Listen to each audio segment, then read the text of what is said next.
What's up, everyone? Welcome back to the United Devils YouTube channel. My name is Aryan and we are back. Club football is back finally, or otherwise, if maybe you enjoyed the time off without United while some international football was taking place.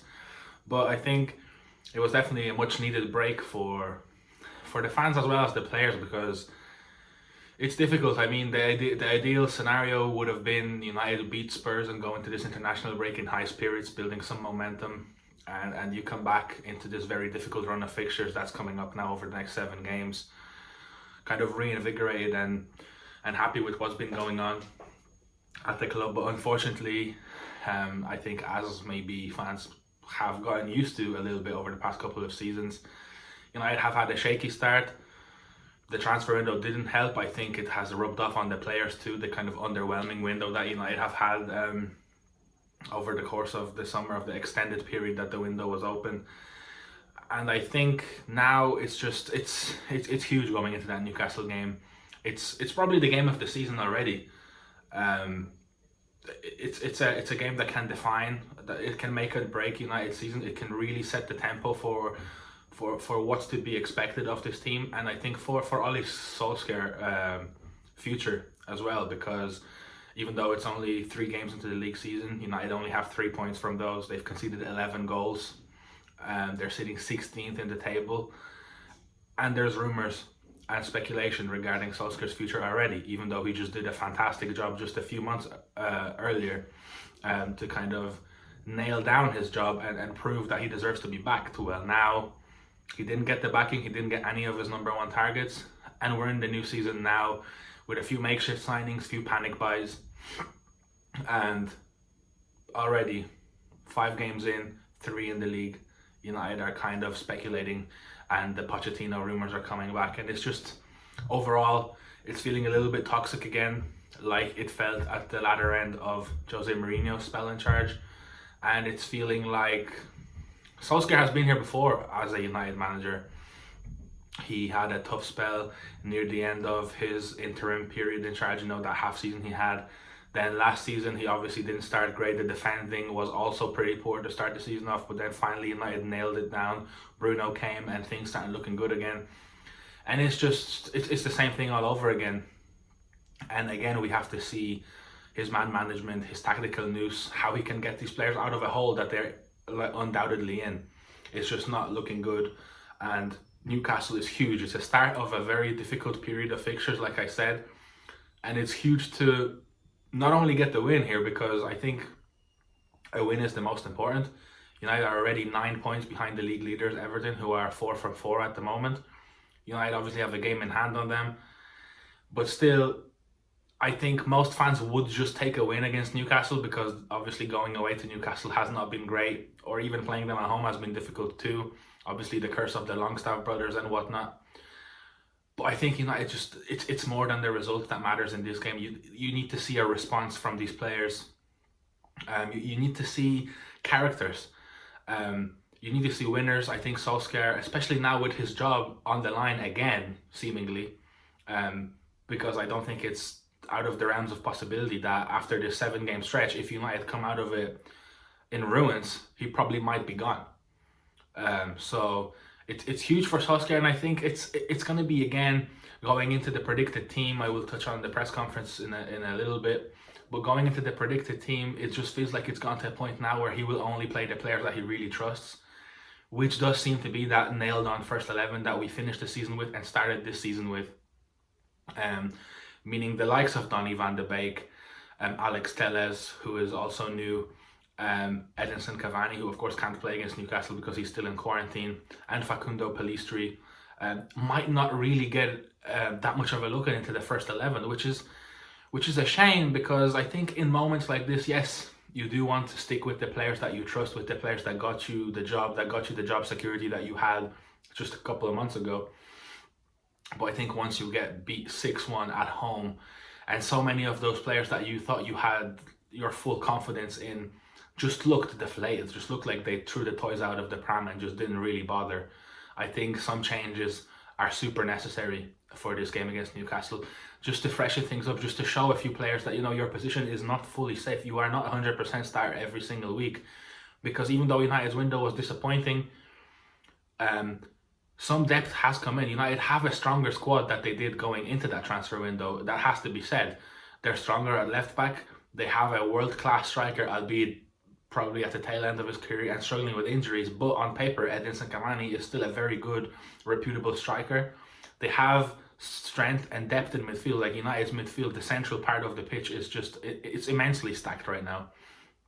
And of course, Pellistri gives some option on either wing, and in the creation department, it remains to be seen, obviously, how he is used, how much he is used, whether as an 18-year-old coming from the Uruguayan league, whether he will get a look in at all in the Premier League. But it's there.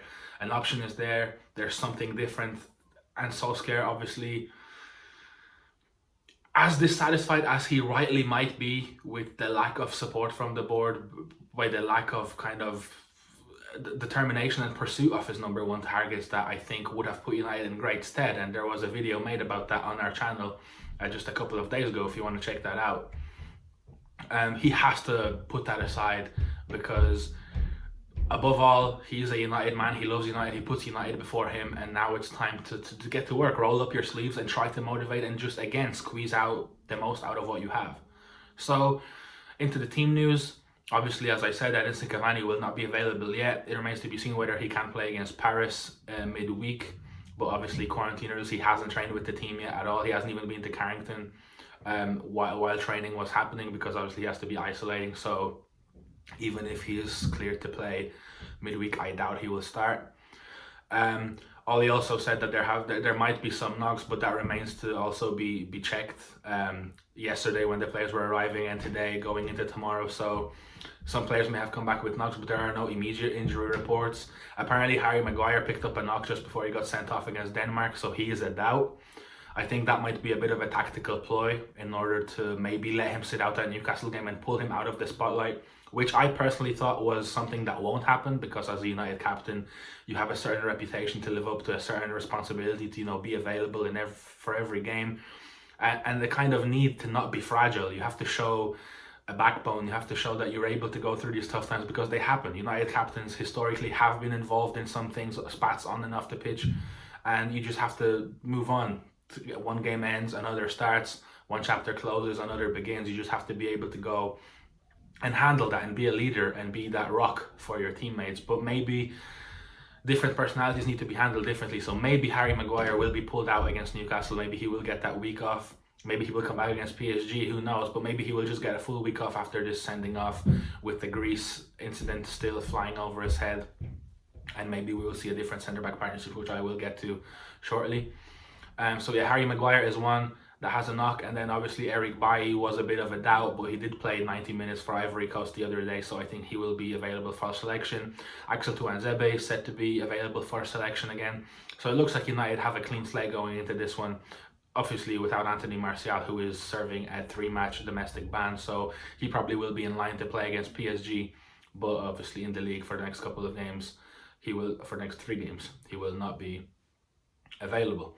So into the team, I think David De Gea will start. Solskjaer has showed reluctance to put Dean Henderson in the league as of yet. De Gea really hasn't made too many mistakes. I don't think he was at fault for too many of the goals against Spurs, maybe even none. There was just a lot of defensive calamities there, so I think he will retain his spot. And it's also important to pick and choose who you drop and who you don't drop following a game like that, and I think De Gea will be the one that will stay and retain Solskjaer's trust. The same goes for me for Aaron Wan-Bissaka. I think he will remain purely for a lack of options. I think the only other realistic option there is Brandon Williams, who made his England under-21s debut in the international break just gone by. I think he might be a good option, because I just do think he's a little bit better on the ball than Wan-Bissaka, and he's obviously a little bit more threatening going forward. Where he lacks defensively, I think in a game against Newcastle, you can afford to maybe let loose on the defensive side of the ball a little bit and hope to have more creation. So I wouldn't rule out a possibility of Brandon Williams being in the team, but again, I don't think so. I think Aaron Wan-Bissaka, after getting the time off, obviously not being called up for international duty, I think maybe he needed that break. He needed to kind of just reset a little bit, stay at Carrington, get a few days off and train. So I think he will obviously retain his spot. Then at the centre of defence, I think Victor Lindelof will be back. I think it would be rash to drop Eric Bailly. After that 6-1, obviously that was his first Premier League game in a very, very long time, and he went in straight against a top tier opposition. So I think it will be rash, but I do think he will get dropped. I do expect Harry Maguire and Victor Lindelof to line out alongside each other, which, whether we like it or not, I think at the moment they are the most kind of formidable centre back partnership. But obviously, I think my personal preference as a fan and as a member of the media would be to see Harry Maguire get pulled out of the spotlight, at least just for that game. Be on the bench, be there if the team needs you, but let somebody else play. But I do think that Maguire and Lindelof will start, especially with Eric Bailly having that knock during international break, and then following that knock coming back in to play a full 90. I think he will not be put in again to start, because I think that would just be against what needs to be done with Eric Bailly at the moment, because his return from injury, because he is still returning to full fitness and getting used to that increased workload. He still needs to be managed accordingly. And then at left back, I do think Luke Shaw will play again. I think a lot of us were hoping that Alex Telles will make his debut against Newcastle straight away, because I think the consensus feeling was that Shaw just wasn't that good against Spurs. I think he was at fault for a couple of the goals. He was caught out of position quite a lot. His work rate is suspect. And I think the major belief was that Telles comes in and he will fly straight into the first 11. Solskjaer in his press conference said that Telles only came back on Thursday after flying around the world.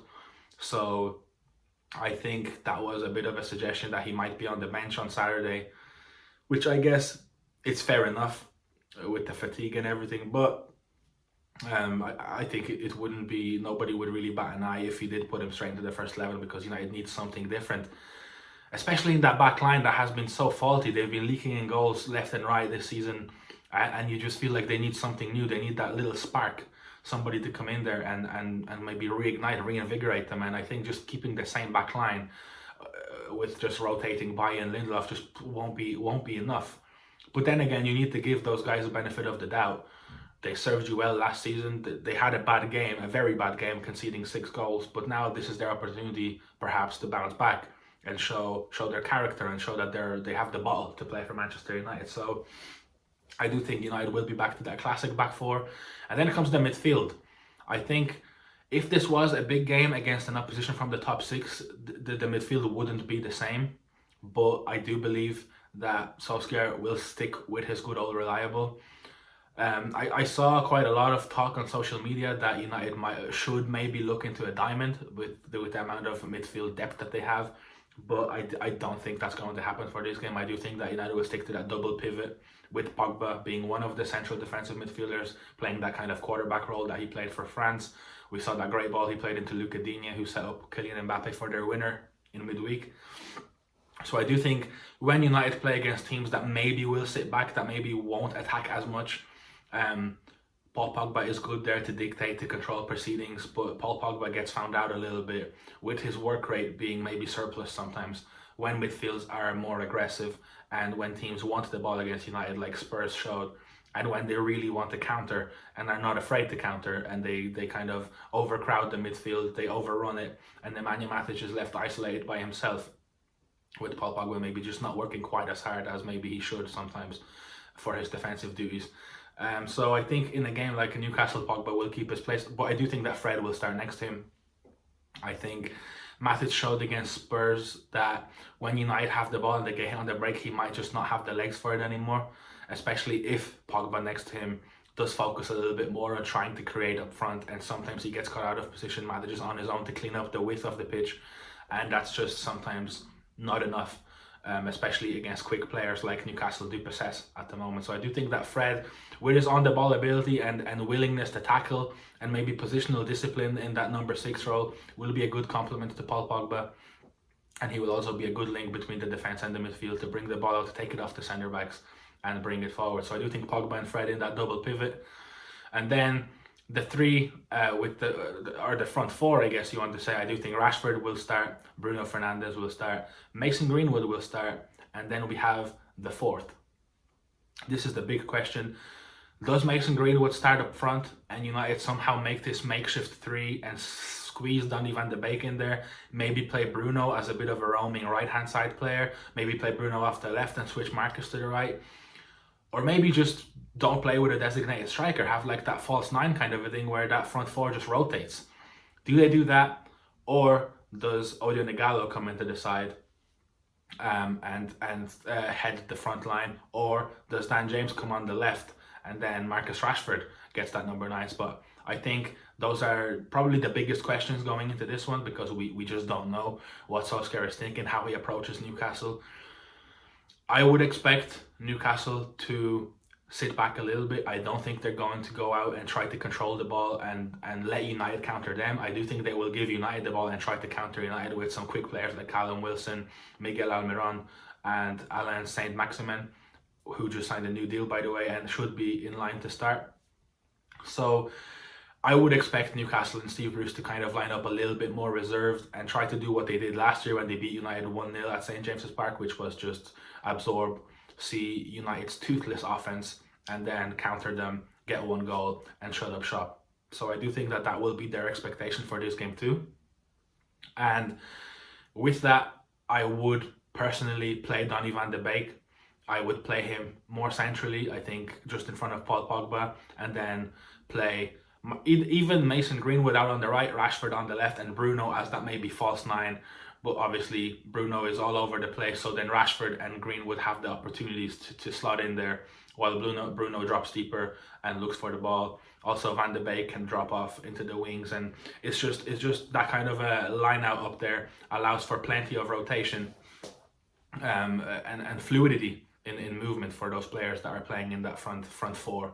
So I don't think that this is a game for Dan James, and I think Odio Nigalo just hasn't showed enough since his loan was extended post lockdown to be given a start in the Premier League, because he just hasn't showed how he can be an asset to this team. Whereas if you have Mason Greenwood and Marcus Rashford there, that gives you just enough pace with the fullbacks as well, bombing forward. It gives you Bruno, Van de Beek, and Pogba, a very, very creative central of the park to create, to go forward, to play the ball into the channels, to look for the runs of Greenwood and Marcus Rashford, who may form maybe a split 2 at some points in the game, depending on how Ollie lays this out tactically.